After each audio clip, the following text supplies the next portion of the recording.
So, yan na guys, ang ating mushrooms.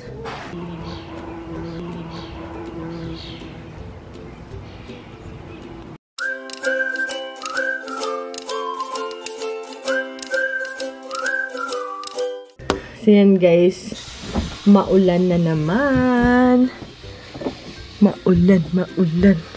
Since kahapon, maulan. So, stuck na naman kami sa bahay.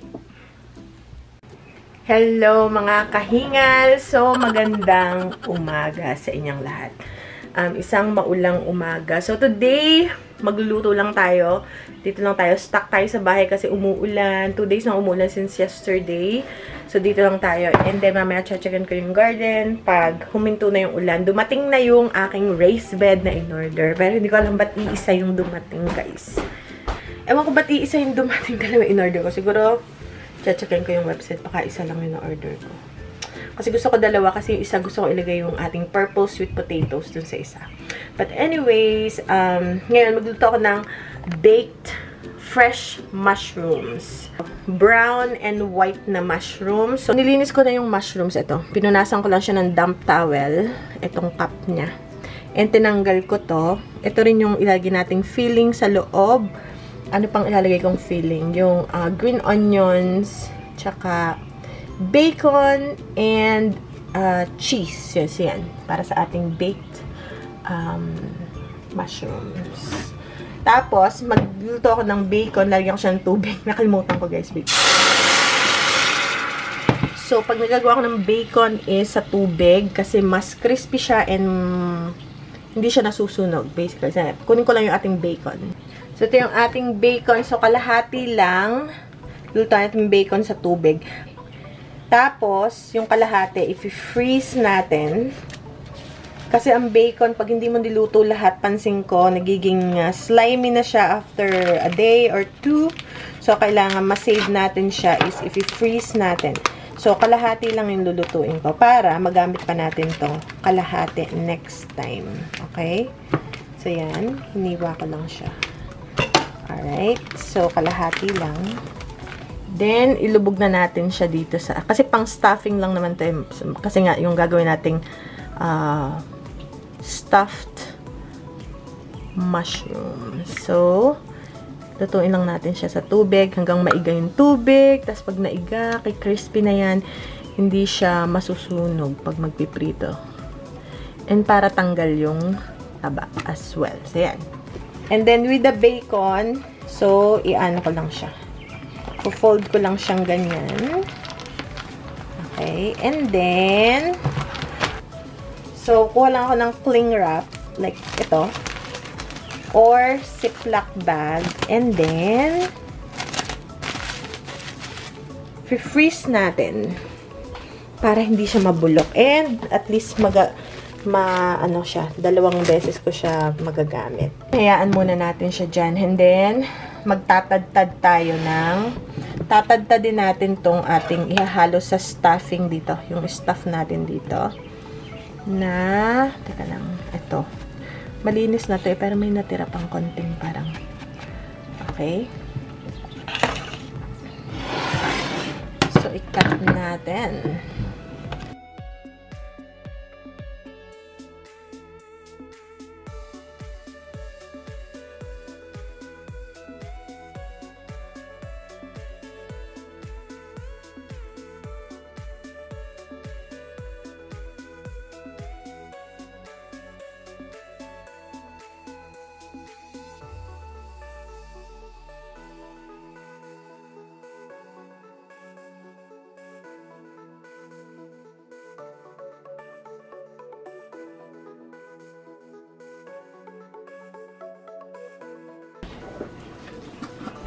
The carrot boy.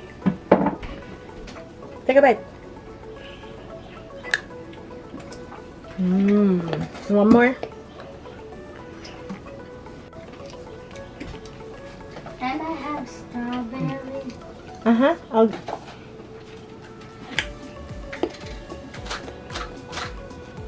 Kausap po yung kapatid ko, kaya na-advance na yung ating pagluluto. Nagawa rin ako ng soup kasi paborito yun ng mga bata, especially ni Ben. Hinahanap-hanap niya yung kahapon. So, yung bone broth na soup, na meron din naman siyang laman. Pero, mostly may mga bones siya kasi nandun yung lasa.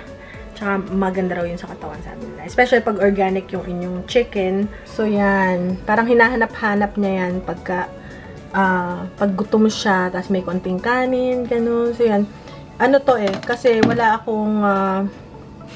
na akong chicken breast. So, ano to guys? Chicken wings. Ayan. Pero tinanggal ko yung balat. Okay? So, ano lang yan. Pinakuloan ko lang sa sarili niyang yung sariling broth. Tapos, konting patatas. Yun yung puti-puti patatas yun. Pero naka-cubes na maliit. Carrots. Dried thyme na herb at saka sibuyas and asin. Yun lang yung halo ng soup. And gusto ko lang siyang palambutin hanggang sobrang halos ano na talaga. Yung buto niya is magtanggalan na dun sa laman. Yung laman pala magtanggalan sa buto. So, ayan lang natin siyang kukuto-kuto. Kasi talagang matagal ko to siya guys niluluto. Mga 4 hours. And then, yung balat. Ito na, ang balat ng manok. Ito na yung bacon. Inano ko na siya. Kinat ko ng maliliit. And then, ito na yung ating mushroom. So, meron siyang brown, yung medyo maliit. And then, white mushrooms. And then, ang gagawin natin, teka, ipupush ko tong aking air fry. Tapos, ito yung laman nung, yung stock galing sa mushrooms. Tsaka, ginisa ko siya with green onions and sibuyas. Okay, so, umpisahan na natin yung ating stuffed mushrooms.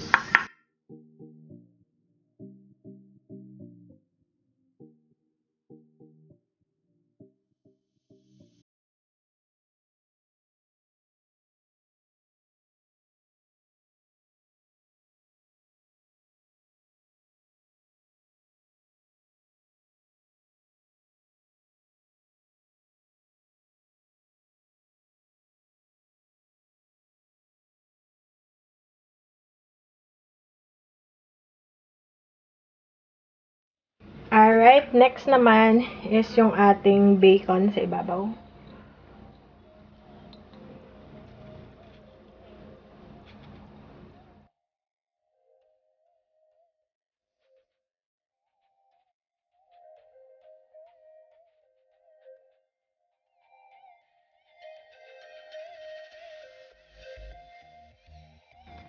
Okay, next guys is yung ating mozzarella cheese. Konti lang.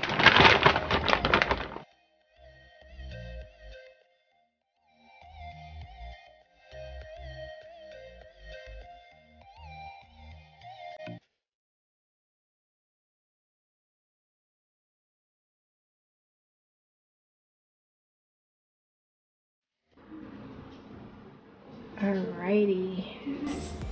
And kahapon, hindi pala ako nag-vlog. Pero, meron akong ginawa na pansit na puti. So, hindi guys ako naglalagay ng masyadong toyo or ayoko ng pansit na mapula. Kaya kung mapapansin nyo, pag nagpapansit ako, puti.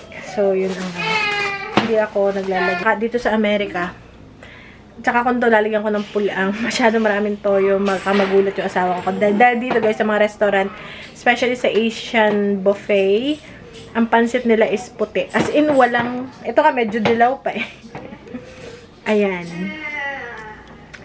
Yan. So, ito, medyo may kulay pa yan. Dito guys, as in puti. As in puting-puti. So, yan. So, nagawa ako kahapon. Ito yung natira. So, iinitin ko rin siya. Kabagay ito sa ating mushroom, stuffed mushrooms. And yung soup naman is sa mga bata. Kung ano. Yan. So, yun guys. So, init ko lang yung pansit. And, kakain tayo. And, syempre, pampabata. Ito yung pampabata. Yummy. Minsan naman, nag-treat tayo sa sarili na. Kasi, sayang naman. Tsaka natanggal yung ano nun, yung oil. So, hindi naman natin isinasabaw. Nung tanda ko ng bata ako, sa Batangas, agawan kami sa tagas ng mantika ng baboy. Dahil masarap siya guys na ano, inaano namin yung sinasabaw na, nung bata kami. Tsaka yung tatay, sinasabaw na, hindi namin sinasayang yung sinasabaw namin yun sa aming kanin. For some reason, malasa. Kahit oil, yun yung oil ng baboy. Kasi malasa talaga ang baboy. So, yung ganun. So, syempre, hindi ko naman ginagawa yun. Tinanggal ko pa nga yung oil eh. So, magtatanong ibas, anong gagawin mo dyan sa oil na nakuha mo? Kasi diba sa atin sa Pinas, syempre, sobrang, kahit nung bata kami, ano yan, hindi namin tinatapon to, ito ay itinatago namin. Tapos, pamprito, panggisa, ito naman, hindi ko naman to guys ginagamit. Yung mga tagas-tagas na oil, hindi ko yun, nire-recycle yun. So, yan na yung pansit na tira. Ang chicken soup para sa boys, andyan. And amin din, kung gusto namin. Meron din akong rice, and eto. So, yan. Minsan din nyo, malimit kami makitang kumain ng baboy. Bacon, bihira ako bibili ng bacon. Siguro, not even once a month. Siguro pag meron akong gagawin na something about wrap na asparagus, ganon. Pero bihirang-bihira talaga. Siguro once in quarterly, mga every 3 months, isang pakete lang. Gano'n hinati ko pa siya. Kasi hindi ako masyado umano sa baboy. Pero masarap siya, guys. For me, ha, especially pork chops, yung pinakamasarap na meat. Para sa akin, ang baboy ang pinakamasarap. Okay, mga guys. Ooh. So, 350 siya. Okay. So, yan na guys. Inahon na natin. Si Kuya, takam na mahilig kasi siya sa mushrooms. Mahilig guys si Kuya sa mushrooms. Kaya sabi niya, Mami, nag-beep-beep na. Okay. Woo! Tapos, i-save natin tong ating tumikit sa foil. Ayan. So, yan na guys, ang ating mushrooms.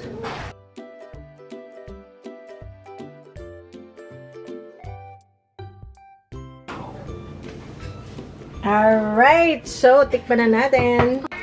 So, yan guys, mukhang masarap. So, si Kuya, gusto niya na. So, sana hindi maubos at matiraan si Daddy.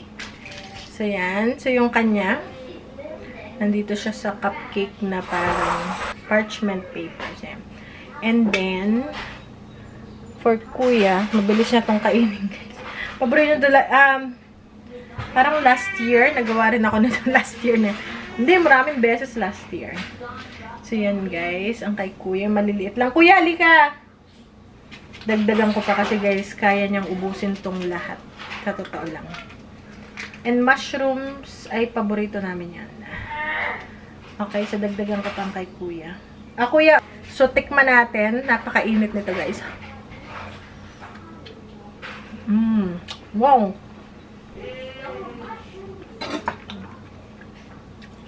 Sobrang lasa niya. Mushrooms talaga mukhang ang mushrooms lasang karne. Sobrang sarap. I like it. Oo. Paubos na yan. Yan na guys. Hindi nila nagustuhan. Wala, ubos na guys. Napakadali nitong kainin kasi masarap. And easy to eat. Isang subuan lang. That's it. Tapos ito pa yung tira dun sa pansit. Kumain si Daddy ng pansit. So, yan. Ito lang yung tira. Tumila na yung ulan. So, titingnan ko yung mga pananim ko. Hindi ko pa siya nabisita since hindi kahapon pala. Pero today, hindi ko pa nakita ko ano bang kalagayan. Kung lunod na ba sila sa tubig. Okay guys, see you later. Hello guys. Ngayon lang ako lalabas. Hindi ako lumabas. Oh, sorry Kuya. Since umaga, hindi ako lumabas. Ngayon ano na, 5:30, mag-aalas 6 ng gabi. Sabi ni Kuya may raspberry. Nagpaalam muna siya bago niya pitasin. Ay, it's not ready. Alam niyo guys, to kahapon. Hindi pa to. Kahapon wala pa yan. Yan ay ano pa, parang ganito pa lang. Sige, pick upin na. Go. Tingin ko ready na yan. Sige. Okay, twist a little. Because it's not ready yet. Ayan. Look. Wow. Ito siya. May naiiwan na puti. Yung parang I wanna try. Core. Sweet. Sweet. Wow. Okay, so yan.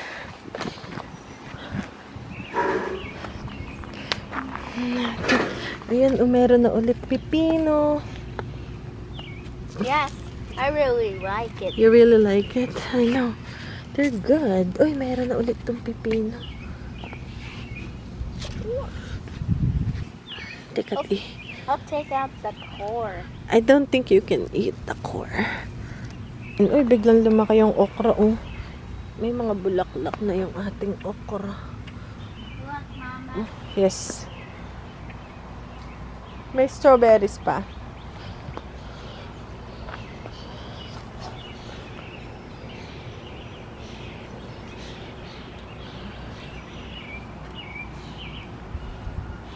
Tingnan nyo guys yung ating kalabasa. Oh, ayan oh. Ang dami agad. Tatlo. Tatlo. Ito naman, ito yata green. Maliit lang to eh. Maliit na variety. Ewan ko lang doon sa kabila kung mayroong bag. Yan guys, so uulan na naman. My goodness, 2 days nang umuulan. Ito naman. Ito yung volunteer din to guys. Basta na lang siya. Ayun, meron na din tong buko. Ito, ayun, meron na rin. Si Kuya nag-pick ng strawberry. Sarap. Yummy. No. I can't wait for the blackberries, guys. Ang daming bunga. Grabe. Mama. Tad. Ano? What? What? I know. It's gonna rain. Again. It's rained already and it's Gonna rain more. raining. Tignan nyo guys, sobrang dami. Ay, may bumblebee. Sige ba? Pollinate mo. Yan guys, so sobrang dami ng bunga nito. Ayan, hanggang dito. So, lalagyan namin siya ng net kasi pag green na yan, magiging pula na yan. Then, blackberries na itim na. Ito pa, may isa pang namimili.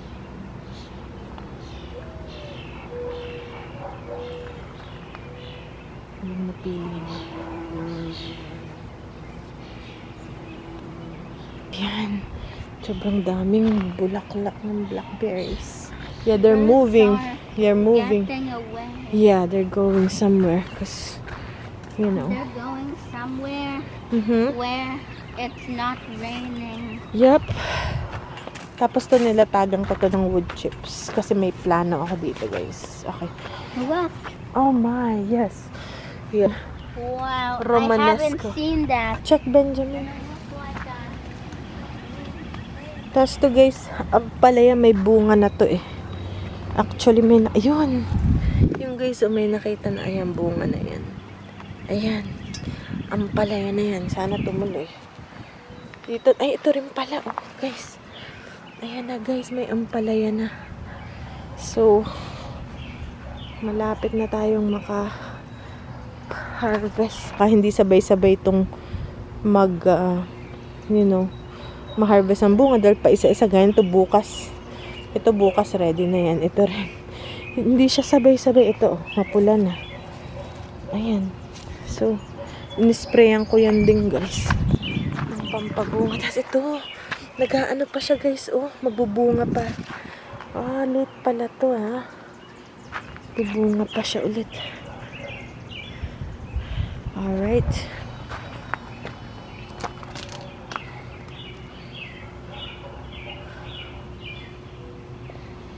Tapos ito pa yung iba ko pang raspberries. Baka bibigyan ko si Manong ng isang raspberry. Ito. Kasi marami yung mga suloy.